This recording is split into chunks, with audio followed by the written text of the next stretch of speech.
Baik, bismillahirrahmanirrahim. Assalamualaikum warahmatullahi wabarakatuh. Selamat malam, teman-teman semua. Salam sejahtera bagi kita semua. Kami dari kelompok 4 akan mempresentasikan hasil kerja kelompok kami mengenai asas-asas hukum pemerintahan yang baik. Adapun anggota kelompok dari kelompok 4 ada Oktavia Triwidaryati, kemudian ada Yunda Dewi Priyanda, ada Wilda Lelasari, ada Muhammad Ridwanul Hakim, ada saya sendiri Ilham Hari Juliawan, kemudian ada Ilham Hendrik Maulana. Untuk selanjutnya akan dibahas mengenai pengertian dari asas-asas hukum pemerintahan yang baik oleh rekan saya. Kepada Oktavia, saya persilakan. Terima kasih. Selanjutnya saya akan menjelaskan pengertian AUPB, yaitu yang pertama, tindakan atau campur tangan pemerintah dalam konsep negara kesejahteraan atau bisa disebut welfare state sebagai pihak yang bertanggung jawab untuk mewujudkan kesejahteraan dan kemakmuran warga masyarakatnya semakin besar. Lalu sebagai negara hukum, maka tindakan pemerintah untuk memberikan kesejahteraan tersebut juga harus berdasarkan peraturan perundang-undangan yang berlaku atau sering bertindak berdasarkan face permission, namun tindakan tersebut sering menimbulkan penyalahgunaan wewenang yang mengakibatkan terjadi benturan kepentingan antara warga masyarakat dengan pemerintah. Selanjutnya, menurut Jazim Hamidi, berdasarkan rumusan pengertian para pakar dan tambahan pemahaman penulis Jazim Hamidi tentang AUPB, maka dapat ditarik unsur-unsur yang membentuk pengertian tentang AUPB secara komprehensif. Yang pertama, AUPB merupakan nilai-nilai etik yang hidup dan berkembang dalam lingkungan hukum administrasi negara. Yang kedua, AUPB berfungsi sebagai pegangan bagi pejabat administrasi negara dalam menjalankan fungsinya.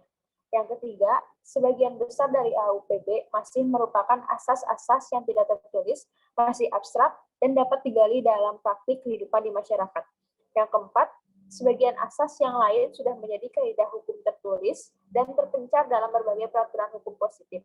Sebagian asas telah berubah menjadi kaidah hukum tertulis, namun sifatnya tetap sebagai asas hukum. Selanjutnya akan dijelaskan oleh rekan saya. Terima kasih. Baik, terima kasih. Yang selanjutnya ada kedudukan AUPB dalam sistem hukum. Menurut Philippus M. Hazen, AUPB harus dipandang sebagai norma-norma hukum tidak tertulis yang senantiasa harus ditaati oleh pemerintah. Meskipun arti yang tepat dari AUPB bagi tiap keadaan tersendiri tidak selalu dapat dijabarkan dengan teliti. Dapat dikatakan bahwa AUPB adalah asas-asas hukum tidak tertulis dari mana untuk keadaan-keadaan tertentu dapat ditarik aturan-aturan hukum yang dapat diterapkan. Pada kenyataannya, AUPB ini meskipun merupakan asas, namun tidak semuanya merupakan pemikiran yang umum dan abstrak. Dan dalam beberapa hal muncul sebagai aturan hukum yang konkret atau tertuang secara tersurat dalam pasal undang-undang serta mempunyai sanksi tertentu. Untuk yang selanjutnya akan dijelaskan oleh rekan saya. Baik, terima kasih. Selanjutnya saya akan menjelaskan tentang fungsi AUPB. Mungkin pada awal kemunculannya ya, AUB itu hanya dimaksud sebagai sarana perlindungan hukum dan dijadikan sebagai instrumen ataupun untuk peningkatan perlindungan hukum, baik mungkin warga negara yang berasal dari tindakan pemerintah. Mungkin pertama ada bagi administrasi negara, AUPB itu bermanfaat bagi pedoman dalam melakukan penafsiran dan penerapan terhadap ketentuan perundang-undangan yang bersifat sumir ataupun samar atau tidak jelas, kecuali itu sekaligus membatasi dan menghindari kemungkinan administrasi negara mempergunakan phrase emerson atau yang lebih dikenalnya mungkin melakukan kebijakan yang jauh menyimpang dari ketentuan perundang-undangan.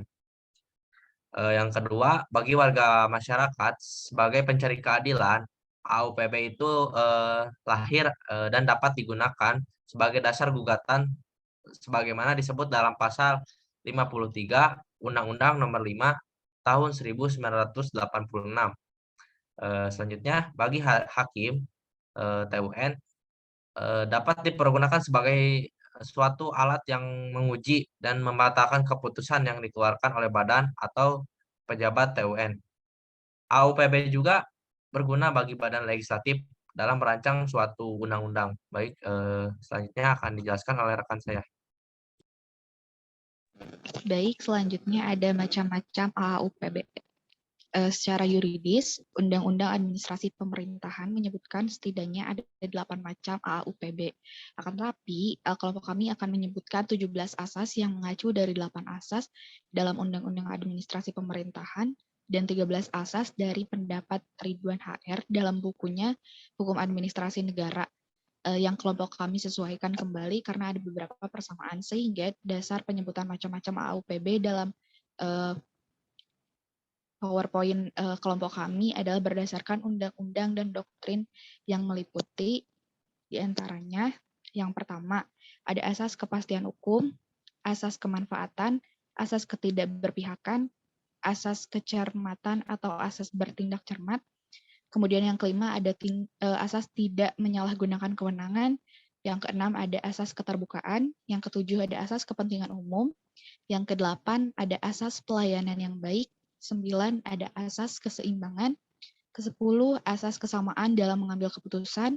11 asas motivasi untuk setiap keputusan.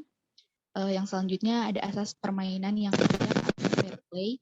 Yang ke-13 asas keadilan dan kewajaran. Ke-14 asas kepercayaan dan menanggapi penghargaan yang wajar. Yang ke-15 asas peniadaan akibat suatu keputusan yang batal. Yang ke-16 asas perlindungan atas pandangan atau cara hidup pribadi. Dan yang terakhir asas ke-17 ada asas kebijaksanaan.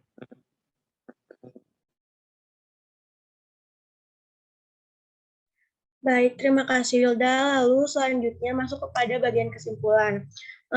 Dari materi yang kelompok kami bawakan, yaitu mengenai asas-asas umum pemerintahan yang baik, dapat disimpulkan bahwa dianutnya konsep negara kesejahteraan atau welfare state menjadikan pemerintah sebagai penanggung jawab kesejahteraan masyarakat. Dalam mewujudkan kesejahteraan tersebut, pemerintah sebagai pemberi pelayanan publik harus memenuhi tujuan yang hendak dicapai dalam pelayanan publik tanpa membedakan. Dalam pelaksanaan pelayanan publik tersebut, pemerintah hendaknya menjadikan asas-asas umum pemerintahan yang baik atau yang disingkat AAUPB sebagai pedoman dalam menjalankan tugasnya. Selain itu, masyarakat juga dapat menggunakan AAUPB untuk mengetahui apa yang menjadi hak dan kewajibannya sehingga tidak terjadi benturan antara pemerintah sebagai pemberi pelayanan publik dan masyarakat sebagai penerima pelayanan publik. Mungkin dari saya cukup sekian, dikembalikan lagi kepada Ilhan selaku moderator. Terima kasih. Baik, terima kasih teman-teman atas pemaparan mengenai asas-asas umum pemerintahan yang baik. Mungkin kami dari kelompok 4 dicukupkan saja mengenai materi ini. Terima kasih atas perhatiannya. Wassalamualaikum warahmatullahi wabarakatuh.